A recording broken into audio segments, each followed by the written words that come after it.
దేవుని వాక్యంలోకి వెళ్తున్నాం. దేవుని వాక్యంలో నుండి మనం ఎవరితో సహవాసం చేస్తే ఏం కలుగుద్ది?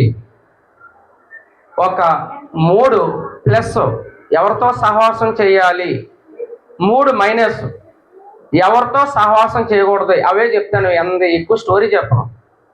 ఓకేనండి. మనం చేసే సహవాసము ఎవరితో? యోబు గ్రంథము 22వ అధ్యాయము 21వ వచనము. ఆయనతో సహవాసం చేసిన ఎడల నీకు సమాధానము కలుగును. మనము దేవునితో సహవాసం చేసినట్లయితే మనకు ఏం కలుగుద్ది అంటండి? సమాధానము కలుగుద్ది. నేటి దినాలలో ఎవరిని కదిలించినా సమాధానము ఉండట్లేదు. అంటే మన కుటుంబంలో కానీ ఒక వ్యక్తిలో కానీ సమాధానం లేకపోతే ఏం చేయాలి? దేవునితో సహవాసం చేయాలి. భక్తులైన వారు ఎంతో మంది ఉంటున్నారు. దేవునితో సహవాసం చేసిన వారు, దేవుని పని చేసిన వారు. దేవునితో సహవాసం చేసిన వారు ఏం చేస్తారంటే దేవుని పట్ల భయభక్తులు కలిగి ఉంటారు, దేవుని పాటలు పాడతారు, దేవుని మాటలు మాట్లాడతారు, దేవుని వాక్యాలు వింటారు, దేవుని బిడ్డలుగా జీవిస్తారు. ఎవరు? దేవునితో సహవాసం చేసిన వారు. భక్తులైన వారు ఎంతో మంది ఉంటున్నారు. నోవాహు గారు, అలాగనే అబ్రహాము గారు, మోషే గారు, ఇలా చెప్పుకుంటూ పోతే యోబు గారు. ఎవరితో సహవాసం చేశారండి వాళ్ళు? దేవునితో సహవాసం చేశారు. వాళ్ళ కుటుంబాలు వర్ధిల్ని. చేయని వాళ్ళు కూడా ఉన్నారు భక్తులు, వారి కుటుంబాలు వర్ధిల్లేదు. అయితే దేవునితో మనం సహవాసం చేసినట్లయితే మనకి సమాధానం కలుగుద్ది. మన కుటుంబ పరిస్థితులు కూడా బాగుంటాయి. కుటుంబంలోనూ కూడా సమాధానము కలిగి ఉంటారు. కొంతమంది కుటుంబాల్లో ఒకే ఇంట్లో ఉంటారు, వ్యక్తులు కలిసే ఉంటారు, కానీ ఏముండదండి వారి మధ్య సమాధానం ఉండదు. అందుకనే సహోదరుల ఐక్యత కలిగి ఉండుట ఎంతో మేలు, ఎంతో మనోహరము. చీమల దగ్గరికి వెళ్ళి నేర్చుకుంటే ఎంతో క్రమశిక్షణగా ఉంటున్నాయి, కలిసి మెలిసి జీవిస్తున్నాయి. గత దినాల్లో పౌరం గురించి కూడా విన్నాం. మంచి సహవాసం కలిగి ఉంది. అంటే మనం దేనితో సహవాసం చేయాలంటే దేవునితో సహవాసం చేయాలి. దేవునితో సహవాసం చేసిన వారు చీకటిలో నడవరు. ఎక్కడ నడుస్తారు? వెలుగులో నడుస్తారు. దేవునితో సహవాసం చేసిన వారు దేవునితో నడుస్తారు. శరీరంగా దేవునితో నడిచిన వారు ఉన్నారు, ఆత్మీయంగా కూడా దేవునితో నడిచిన వారు ఉన్నారు. దేవునితో ఎవరైతే సహవాసం చేస్తారో మనం అందరము ఏం చేస్తున్నాం? ఆయన త్రోవలో, ఆయన అడుగుజాడలో నడుస్తున్నాం. గత దినాల్లో చూసాం కదా. క్రీస్తు యేసుకు కలిగిన ఈ మనసును మీరును కలిగి ఉండండి. ఆయన ఎలా నడిచారో ఆయన అడుగు జాడల్లో మనము కూడా నడుస్తాం. సహవాసం కలిగితే 3 పేటల తాడు త్వరగా తెగిపోదు. అంటే సహవాసం కలిగి మనం ఏ పని చేసినా అది సక్సెస్ అవుద్ది. దేవుడు ఆ మాట విని ఏం కలుగుద్ది అంటే మనకి సమాధానాన్ని కలిగేస్తారంటే. మా ఇంట్లో సమాధానం లేదండి, అన్నదమ్ముల మధ్య సమాధానం లేదండి, కుటుంబంలో సమాధానం లేదండి అంటే ఇక్కడ చక్కటి మాట చెప్తున్నాడు. ఏం చెప్తున్నాడండి? దేవునితో మనము సహవాసము చేయాలి. దేవునితో మనం సహవాసం చేసినప్పుడు ఎంత సమాధానం అండి. 1 కోటి రూపాయలు ఉండొచ్చు, సమాధానం ఉండదు. కానీ 1 రూపాయి సంపాదించుకున్న రూపాయిలోనే దేవుడు ఆశీర్వాదము, దేవుడు దీవెన దాగి ఉంటుంది. అక్కడ ఏం కలుగుద్దండి? కుటుంబంలో సమాధానము. మనం దేవునితో సహవాసం చేసేవారిగా ఉండాలని దేవుడు ఈ ఉదయకాల సమయంలో మనతో మాట్లాడుతున్నాడు క్లియర్గా. మనం చేసేది ఎవరితో సహవాసము? మనం దేవునితో సహవాసం చేసినప్పుడు ఆయన ఒట్టినే విడవడండి. ఒకసారి పేతురుకు రాసిన మొదటి పత్రిక 2వ అధ్యాయం 9వ వచనంలో ఆయనతో సహవాసం చేసినప్పుడు ఆయన ఏం చేస్తారంటున్నాడు చూడండి. అయితే మీరు చీకటిలో నుండి ఆశ్చర్యకరమైన వెలుగులోకి నడుస్తున్నారు. దేవునికి స్తోత్రం కలుగును గాక. ఎప్పుడు? దేవునితో సహవాసం చేసినప్పుడు. ఇంకా చీకటి బ్రతుకులు ఉండవు. చీకట్లో ఉండడానికి కాదు ఆయన ప్రాణం పెట్టింది, చీకట్లో మనం ఉండడానికి కాదు ఆయన పరలోకం నుండి భూలోకానికి దిగి వచ్చింది. నీవు శ్రమ పడుతున్నామని, నీవు నేను మనమందరము పాపం చేస్తున్నామని ఆ పాపము తన మీద వేసుకొని మనకేం కలుగజేశాడండి? సమాధానాన్ని కలుగజేసినాడు. కనుక ఆయనతో సహవాసం చేసినప్పుడు చీకటిలో నుండి ఆశ్చర్యకరమైనటువంటి వెలుగులో నడుస్తాము. ఈ వెలుగు అనగానే ఒక ఇంటిలో లైట్ వేసినప్పుడు ఏం కలుగుద్దండి? ఇంటిలో ఉన్న వస్తువులన్నీ కనిపిస్తాయి. అదే లోపల వెలుతురు లేదనుకోండి, ఏవి రాకూడదో అవి వచ్చి కాపురం పెడతాయి, ఏవి రాకూడదో అవన్నీ లోపల చేరతాయి. చీకటిలో నుండి ఆశ్చర్యమైన వెలుగులోనికి వస్తారంట. ఇంకా చదువుతల్లి.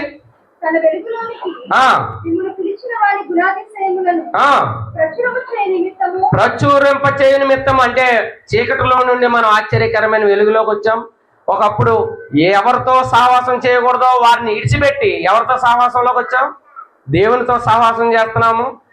దేవునితో సహవాసం చేసినప్పుడు మనం ఏదైతే విన్నామో, ఏదైతే చూచామో, ఏదైతే మనకి దేవుడు చేసినాడో దాన్ని ఏం చేస్తారంటండి? వెలుగులో నడిచేవాడు ప్రచురం చేస్తారంట. అంటే దేవుని గూర్చి పక్కనున్న వాళ్ళకి చెప్పకుండా ఉండలేరు. చదువుతల్లి. ప్రచురింప చేయు నిమిత్తమును ఏర్పరచబడిన వంశమును ఇక్కడ కేటగిరీలు చెప్తున్నాడు అనమాట. ఏర్పరచబడిన వంశము. లోకంలోనే ఉంటున్నామండి, పిలిచినప్పుడు వెళ్ళకపోతే ఎలాగండి, వాళ్ళతో వెళ్ళకపోతే ఎలాగండి అని అనుకుంటాం. ఏర్పరచబడిన వంశమును, రాజులైన యాజక సమూహమును, పరిశుద్ధ జనమును, దేవుని సొత్తైన ప్రజలునై ఉన్నారు. దేవునికి స్తోత్రం కలుగును గాక. దేవునితో సహవాసం చేసినట్లయితే ఎన్ని ప్రయోజనాలండి? చీకటిలో నుండి ఆశ్చర్యమైన వెలుగులోనికి వస్తామంట. నెంబర్ 1, దేవుని ప్రజలుగా ఉంటామంట. దేవుని సొత్తైన ప్రజలునై ఉంటారు, పరిశుద్ధులై ఉంటారు. పరిశుద్ధులుగా ఉన్న వాళ్ళు పాపం చేస్తారండి. పాపం చేసినప్పుడు మనసు గద్దిస్తుంది. కనుక దేవునితో మనం సహవాసం చేసినప్పుడు ఎన్ని మేలులు, సమాధానము, సుఖము, సంతోషము. చీకటిలో నుండి వెలుగులోకి వస్తాము. ఎన్నో విషయాలు చెప్తున్నాడు. మనల్ని పరిశుద్ధులుగా చేస్తాడంట, మనల్ని దేవుని పిల్లలుగా చేస్తాడంట. ఇంకా దేవుని సొత్తైన పిల్లలు, ప్రజలు. ఒకప్పుడు ప్రజగా ఉంటుందంటే ఒకప్పుడు ఎవరితో సహవాసం చేయకూడదో అక్కడ చేసాం. ఇప్పుడు దేవుని పిల్లలుగా, దేవుని సహోదరులుగా, దేవుని ప్రజలుగా, సొత్తైన పిల్లలుగా, పరిశుద్ధ జనముగా ఉన్నారని దేవుడు సెలవిచ్చుచున్నాడు. దేవుని స్తోత్రం కలుగును గాక. అంటే దేవునితో మనం సహవాసం చేసినట్లయితే ఎన్ని మేలులండి. అంతేకాదు, అది నెంబర్ 1 పాయింట్. ఇంకా ఎవరితో మనం సహవాసం చేయాలో ఇక్కడ తెలియజేస్తున్నాడు. చూడండి, సామెతల గ్రంథము 13వ అధ్యాయము 20వ వచనం చదవండి. జ్ఞానుల సహవాసము చేయువాడు జ్ఞానము గలవాడగును. చాలండి. జ్ఞానులతో సహవాసం చేయవాడు ఎలా ఉంటారంటండి? జ్ఞానము గలవారవుతారు. అలా స్త్రీలే కావచ్చు, పురుషులే కావచ్చు, ఎవరైనా కావచ్చు. ఎలా ఉంటారంట? జ్ఞానము కలిగి ఉంటారు. అంటే తెలివైన వారితోనూ మంచి వారితోనూ మనం సహవాసం చేసినట్లయితే ఎన్ని మేలులండి. అదే ఎవరితో సహవాసం చేయకూడదో వాళ్ళతో చేసినట్లయితే కుటుంబ వ్యవస్థలు, కుటుంబాలు చెల్లాచెదురైపోతాయి, కుటుంబాలు పాడైపోతాయి. కానీ దేవునితో సహవాసం చేస్తే మనకి సమాధానము, ఎన్నో విషయాలు మనం నేర్చుకున్నాము. అంతేకాదు, జ్ఞానులతో మనం సహవాసం చేసినప్పుడు మనకి ఎన్ని మేలులండి. జ్ఞానంతో మన కుటుంబాలను కట్టుకుంటాం, మన ఆత్మీయ స్థితులను కట్టుకుంటాం. అంతేకాదు, మంచి జ్ఞానం వస్తుంది. అదే జ్ఞానం లేని వారితో మనం సహవాసం చేసినప్పుడు ఎలాంటి మాటలు, ఎలాంటి నడవడిక, ఎలాంటి పద్ధతులు మీరు బాగా గుర్తుపెట్టుకోండి. మనం చేసే సహవాసము ఎవరితో కాదు. ఒకప్పుడు గతః, ఇప్పుడు మన స్థితి ఎలాగుంటుంది, అది మన స్థితి గతి ఎలాగుంటుంది. గత దినాల్లో పౌలు గారి గురించి విన్నాం. ఆయన సౌలు గారుగా ఉన్నప్పుడు ఎంతో మందిని బాధ పెట్టేవాడు, హింసించేవాడు. ఆయన పౌలుగా మారినప్పుడు ఎంతో ఆత్మల కొరకైనటువంటి భారం కలిగి ఉంటున్నాడు. అలాగే అబ్రహాం గారు, ఇసాక్ గారు, యోబు గారు, మోసే గారు ఎన్ని నిందలు పడినప్పటికీ దేవునితో సహవాసం విడిచిపెట్టాడండి? విడిచిపెట్టలేదు. మనము కూడా ఎన్నో శోధనలు, విపత్తులు రావచ్చు. వాటిని కూడా జయించినట్లయితే మనకు ఒక జీవ కిరీటము ఇస్తాడు. ఈ దినాల్లో చాలా మంది ఏదో శరీర సంబంధమైన మేలుల కొరకే తప్ప మనకు ఒక ఆత్మ ఉంది, ఆత్మ విలువైనది. మనం దేవునితో సహవాసం చేసినప్పుడు మన కుటుంబాలు బాగుంటాయి, మన బిడ్డలు బాగుంటారు అనేటువంటి ఆలోచన ప్రతి ఒక్కరూ కలిగి ఉండాలండి. మనం దేవునితో సహవాసం చేయాలి, సేమ్ టైము జ్ఞానులతో కూడా మనం సహవాసము చేయాలి. రెండో పాయింట్ అది. జ్ఞానులతో మనం సహవాసం. మరి జ్ఞానం ఎక్కడి నుంచి వస్తుంది? జ్ఞానులు ఎవరంటే యెహోవా యందు భయభక్తులు కలిగి ఉండుటయే జ్ఞానమునకు మూలము. భయము ప్లస్ భక్తి. అందరూ భక్తి చేస్తున్నారు కానీ ఏముంటలేదండి? భయం ఉండట్లేదు. భయం ఉన్నట్లయితే తప్పు చేస్తారా? భయం ఉన్నట్లయితే పాపం చేస్తారా?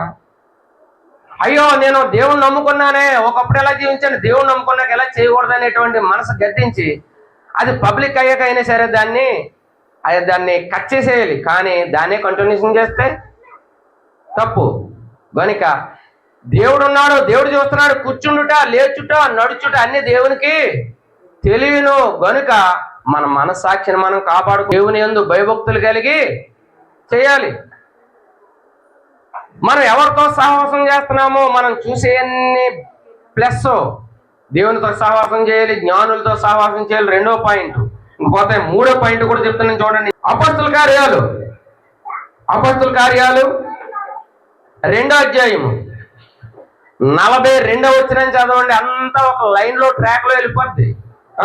మీరు అపొస్తలుల బోధ యందును సహవాసమయందును రొట్టె విరుచుట యందును ప్రార్థన చేయుట యందును ఎడతెగక యుందురి. అంటే ఒక పరిశుద్ధులతో సహవాసము చేయాలి. దేవుని సన్నిధి మానకూడదు, దేవుని సన్నిధిని విడిచిపెట్టకూడదు, సమయమును పాటించాలి. దేవునితో సహవాసం చేసేవాడు బాగా గుర్తుపెట్టుకోవాలి. 1 గంట దేవునితో సహవాసం చేయాలి, జ్ఞానులతో సహవాసం చేయాలి. మీరు అపొస్తలుల బోధ యందును సహవాసము. అంటే ఎవరితో సహవాసము? మన లోకస్తులతో సహవాసం కాదు, ఎవరో మనల్ని పాడు చేసే వారితో సహవాసం కాదు. ఎవరితో సహవాసం? పరిశుద్ధులతో సహవాసం చేయాలి. దేవుని బిడ్డలతో మనం సహవాసం చేసినప్పుడు మంచి మాటలు చెబుతారు, మంచి సలహాలు ఇస్తారు, మన కొరకు మన బిడ్డల కొరకు ప్రార్థన చేస్తారనేటువంటి ఆలోచన ప్రతి ఒక్కరూ కలిగి ఉండాలి. దాన్ని తూచ తప్పకుండా నెరవేర్చాలి. మనం మానకూడదు. మన దేవుడు మన కుటుంబాలని, మన బిడ్డల్ని, మనల్ని దీవిస్తాడు, ఆశీర్వదిస్తాడు. కనుక మనం పరిశుద్ధులతో సహవాసం చేస్తున్నామా లేదా అది మనం ఆలోచించుకోవాలి. ఆయన ఆరాధించేవాళ్ళు ఆత్మతోనూ సత్యముతోనూ ఆయనను ఆరాధించాలి, భయభక్తులు కలిగి ఉండాలి. అంతేకాదు నేను పరిశుద్ధుని కనుక అని వదిలేసాడండి. ఇక్కడ మనకు పాఠం ఏం చెప్తుంది? మనం ఎవరితో సహవాసం చేయాలండి? పరిశుద్ధులతో, దేవుని బిడ్డలతో, దేవుని సహవాసంతో ఉన్న వారితో మనం సహవాసం చేయాలి. దేవుడు ఎంతగా దీవిస్తాడండి. నువ్వు ఎంత అడిగితే అంత ఇస్తాడు దేవుడు. మన కుటుంబంలో శాంతి సమాధానాన్ని ఇస్తాడు. ప్రయాసపడి భారం మోస్తున్న సమస్త జనులారా మీరు నా యొద్దకు రండి, నేను విశ్రాంతిని కలుగజేస్తాను. నాతో సహవాసం చేయండి. దేవుని బిడ్డలతో మీరు సహవాసము చేయండి అని దేవుని వాక్యం సెలవిచ్చుచున్నది. దాన్ని మనం ఇంకా ఎవరితో సహవాసం చేయాలో 4వ పాయింట్ చెప్తున్నాను చూడండి. 1 దేవునితో సహవాసం చేయాలి, 2 జ్ఞానులతో సహవాసం చేయాలి, 3 పరిశుద్ధులతో అంటే దేవుని బిడ్డలతో, దేవుని ప్రజలతో సహవాసం చేయాలి, 4 కొరింథీయులకు రాసిన మొదటి పత్రిక 7వ అధ్యాయము 22వ వచనాన్ని చదవండి. మీరందరూ కనెక్ట్ అవుతారు. ప్రభు పిలవబడిన దాసుడు పొందినవాడు ఆ ఆ ప్రకారమే ఆ ప్రకారమే స్వతంత్రుడైంది స్వతంత్రుడేయండి పిలువబడిన వాడు పిలువబడిన వాడు క్రీస్తు దాసుడు. క్రీస్తుకు దాసుడు. దేవునికి స్తోత్రం కలుగును గాక. ఎవరైతే దేవుని మాట విని దేవుని కుమారులుగా కుమార్తెగా ఉంటాడో వారు ఏమవుతారంటే అండి, దేవునికి దాసుడు. ఏమి చెయ్యాలి, ఎవరితో సహవాసం చెయ్యాలి? 4 పాయింట్లు అన్నాం. 1 దేవునితో సహవాసం చేయాలి, 2 జ్ఞానులతో సహవాసం చేయాలి, 3 పరిశుద్ధులతో చేయాలి, 4 దేవుని దాసులుగా మనం ఉండాలి. అంటే దేవుని దాసులుగా ఉండాలంటే మరి ఎవరితో ఉంటున్నారో దేవుని దాసులుగా కాకుండా అని అంటే ఒక 3 పాయింట్లు నేర్చుకుందామండి. ఎవరితో మనము ఉండకూడదు, సహవాసం ఎవరితో చేయకూడదు, అవి కూడా నేర్చుకుందాము. కీర్తనల గ్రంథము ఇప్పుడు మనం చూసిన 4 పాయింట్లు ప్లస్ అంటే మంచివి. ఎవరితో సహవాసం చేయకూడదు అది కూడా చెప్పినాడు. కీర్తనలు 106:35 చదువు తల్లి. 106:35. దేవుని ఎరగని వారితో మనం ఏం చేయకూడదండి? చదువు తల్లి. అన్యజనులతో మనం సహవాసం చేయకూడదు. అంటే దేవుని ఎరగని వారితో మనం ఎంతవరకు మాట్లాడాలి, ఎంతవరకు కలిసిమెలిసి ఉండాలి, ఎంతవరకు మనము వారితో సహవాసం చేయాలి అంతవరకే. కానీ ఇక్కడ దేవుని వాక్యం అయితే ఖచ్చితంగా చెప్పేస్తుంది ఏమని? అన్యజనులతో అంటే దేవుని ఎరగని వారితో మీరు సహవాసం చేయకూడదు. 1 మీరు దేవుని ఎరగని వారితో సహవాసం చేయకూడదు. 2వ పాయింట్ ఏంటంటే సామెతల గ్రంథము 22:24 పాపచిత్తులతో మనము సహవాసము చేయకూడదు. ఎప్పటికైనా డేంజరే. క్రోధము గల వారితో అస్సలు పరిచయముగా ఉండకూడదు. పైకి నవ్వుతారు. మనం డబ్బులు ఇచ్చినప్పుడు చక్కగా దేవుళ్ళ కనబడతాము, ఏదన్నా అడిగినప్పుడు వాళ్ళ ముక్కోపంతో మాట్లాడుతూ ఉంటారు. లేకపోతే వాళ్ళు అడిగినప్పుడు డబ్బులు ఇవ్వకపోతే లేనిపోని బురదలు వెళ్తారు. మనం ఎంతవరకు మాట్లాడాలో అంతవరకు మాట్లాడాలో. మన ద్రవ్యమును వడ్డీకి ఇవ్వకూడదు. లేని వారికి ఎంతో కొంత ఇవ్వచ్చు, కానీ వడ్డీకి ఇచ్చినట్లయితే మరలా వారి మధ్య ఏం కలుగుద్దండి? విభేదాలు వస్తాయి, వైర్యం కలుగుద్ది. ఎన్నో పేపర్లో చూస్తున్నాం, సోషల్ మీడియాలో చూస్తున్నాం. అప్పు ఇచ్చిన వాళ్ళని చెప్పేస్తున్నారు అడుగుతుంటే. డబ్బు అవసరమే కానీ ధనాపేక్ష ఉండకూడదు. ధనాపేక్ష సమస్తమైన కీడులకు మూలము. కొందరు దాన్ని ఆశించి విశ్వాసం నుండి తొలగిపోతున్నారంట. ఏమండి? డబ్బే అపేక్ష ఉన్నవాళ్ళు వడ్డీ వడ్డీ వడ్డీ అని జలగలాగా గుంజుతున్నారు అనుకోండి. పాపం ఇతను ఇవ్వలేడు, అతను గుంజుతూ ఉంటాడు. ఏం చేస్తాడు? రాయించుకుని బుర్ర మీద చేస్తున్నాడు. ఎలాగ చచ్చిపోడు అని అన్ని త్రవ్వుతుంటే మళ్ళీ ఏం జరుగుతుంది? ఏంటి మామూలు టార్చర్లు పెట్టలేదండి బాబు, మామూలుగా మమ్మల్ని ఇది చేయలేదండి, మరి రక్తం అంతా దారిపోసేసామండి. వాళ్ళు ఇచ్చేది 1,00,000 అయితే 10 లక్షలు కట్టామండి, ఇంకా ఇవ్వండి అంటే ఇంకెక్కడి నుంచి ఇవ్వండి అంటే చాలా దారుణమైన రోజుల్లో ఉంటున్నాం. మనం ముక్కోపితో అసలు మనం సహవాసము చేయకూడదు. ఒకప్పుడు జతగా ఉంటారు, మాట వస్తుంది. దేవుని ఎరిగిన బిడ్డలు ఏం చేస్తారు? బాబోయ్ ఈ నోట్లో నూరెట్టకూడదని గొప్ప చెప్పుకో ఉంటారు. అవతల రెచ్చిపోయి ఏమిటంటూ ఉంటారు. అంటే ముక్కోపులతో మనం సహవాసం చేయకూడదు. నా ఫ్రెండే కదా, ఇంకా ఫ్రెండ్ని పక్కన పెట్టేస్తారు. స్నేహితురాలే కదా, స్నేహితుడే కదా పక్కన పెట్టేస్తారు. వీళ్ళు కలిసి చేసినవన్నీ బయట పెడుతుంటారు. నా కళ్ళతో నేను చూసింది ఏంటంటే, 2 ఫ్రెండ్స్ మాట ఆడుకొని ఒకరికొకరు దెప్పు పొడుచుకొని, ఒక స్నేహితురాలు ఇంకో స్నేహితురాలని ఏదో అనరాని మాట అందని పరిగెత్తుకెళ్ళి ఏం చేసిందండి? నూతిలోకి దూకేసింది. అంటే ఆ కాసేపు చచ్చిపో ఇంక నువ్వు బతకూడదు అని నూతిలో దూకిలాగా చేసేసింది. అమ్మ బాబోయ్ అని అరిసి కేకలు పెట్టినప్పుడు ఎద్దుల బళ్ళు ఇప్పేసి ఉంటాయి కదా, ఎద్దుల బళ్ళకి ఒక తాడు లాంటిది ఉంది. ఆ తాడు తీసి గమ్ముని ఆమెకి ముళ్ళేసి ఆమెకి అందిలాగా వేస్తే మరి చచ్చిపోయినప్పుడు చచ్చిపోవచ్చు కదా. దూకేసింది, దూకి వరకు బాగానే ఉంది. తర్వాత తాడట్టుకుని ఇలాగే ఆలబడుతుంది. అంటే మనిషిని ఆ దూకే వరకు ఏం చేసింది? దూకిచ్చేసింది. దూకిన తర్వాత మళ్ళీ ఆలోచన కలిగిందండి. పిల్లలు భర్త తల్లు తండ్రో ఏయో బాధ్యతలు గుర్తొచ్చినట్టున్న తాడట్టుకుని ఏలపడుతుంది. అంటే ముక్కోపులతో మనం సహవాసం చేసినట్లయితే ఉన్నాయి లేనివి కలిపి అన్నరాని మాటలని మనల్ని ఆత్మహత్య చేసుకునే ప్రయత్నాలు కూడా చేయొచ్చు. జాగ్రత్త పడాలి ముక్కోపులతో. అంటే ముక్కోపులతో మనం సహవాసము చేయకూడదు, చాలా డేంజర్. మూడో మాట అసలు చాలా ప్రాముఖ్యమైన మాట ఏంటంటే వాళ్ళతో కూడా సహవాసం చేయొద్దు అంటున్నాడు. ఏమేంటంటే 23 సామెతల గ్రంథం 23:20 చదవండి. చాలా ప్రాముఖ్యమైన మాట ఇది.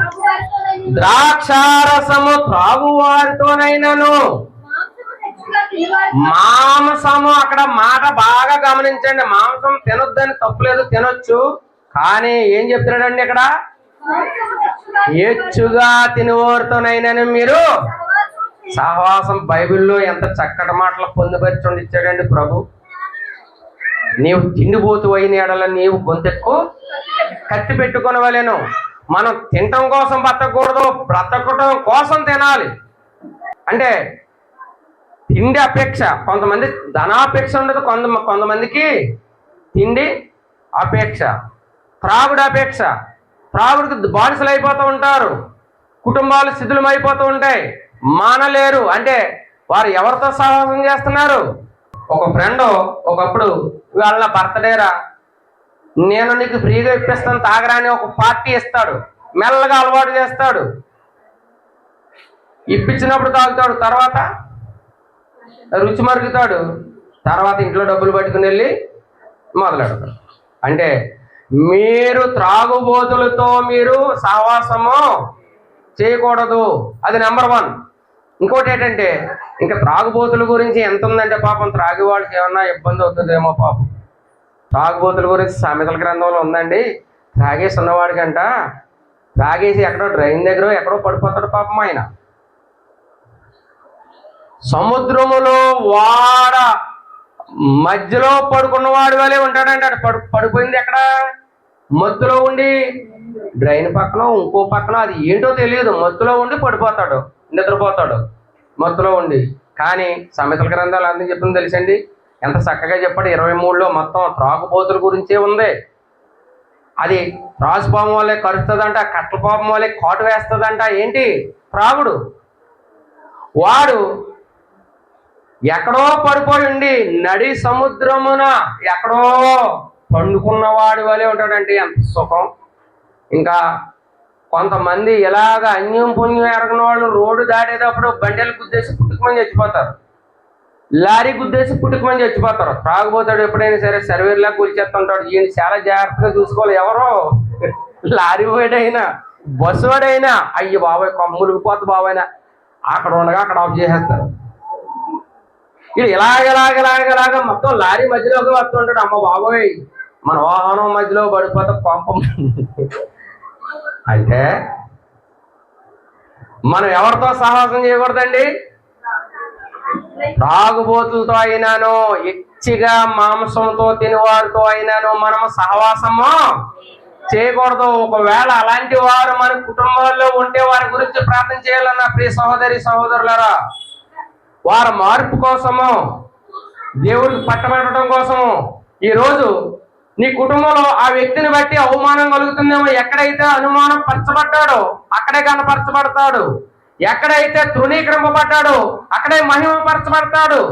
నీ దేవునికి సాధ్యమైనది ఏది లేదు. నువ్వు ప్రార్థన చేసినట్లయితే, దేవునితో సహవాసం చేసినట్లయితే, ఎలాంటి ఘోర పాపనైనాను ఆయన క్షమించడానికి రెడీగా ఉన్నాడు, ప్రేమించడానికి రెడీగా ఉన్నాడు. మనము చేసేది ఏంటంటే దేవుని బిడ్డలతో సహవాసం చేయాలి, దేవునితో సహవాసం చేయాలి, జ్ఞానులతో సహవాసం చేయాలి, మనం పరిశుద్ధులతో సహవాసం చేయాలి.